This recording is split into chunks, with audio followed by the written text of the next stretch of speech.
Lord, pihira man ini Lord sa mga bata kabay ikaw gid magabubuo sa tanan nga grasya sa mga bata ga magatag more knowledge Lord God nga ma-reach nila ang tanan-tanan nga gitudlo sa mga misto dira sa eskwelahan. Ikaw matag kusog bakod sila sa adlaw-adlaw nga tanan sa paglakat nila kadto sa eskwelahan isip unsound sila palayo sila sa katalagman sa aksidente. During that time nga nagalakat sila kadto sa eskwelahan kag ila pa ni malay nga nabilin isip unsound kag tagay kusog bakod ang tanan nila nga pamilya gapangita sa ila kinawala sa adlaw-adlaw na lang Lord God ang inatugyang ginamon sa imo ang tanan nga bata ikaw gid mga protection bay kag laki mga bata.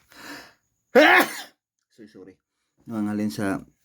elementarya hasta sa high school hasta sa college ikaw mga protection ng ilang eskwelahan sa ilang sa adlaw-adlaw nga tanan ang mga maestro tagay kusog bakod sa pagtudlo sa mga bata dila palayo sa katalagman sa aksidente sa mga sunog ang eskwelahan nga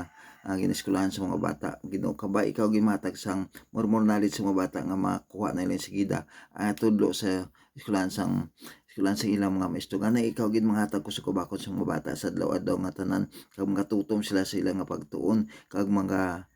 kusog pa gid ang ilang nga pagtuon nga kabalo kami ikaw nagatandog sa tanan nga bata nga wala gana pa magtuon gani tandugon mo sila nga mag konsentrasyon gid sila nga pagtuon tungod ang tanan mga bagay ka mahal gid katana ka amo na ni nga kinaadam Ginoo nga hindi madula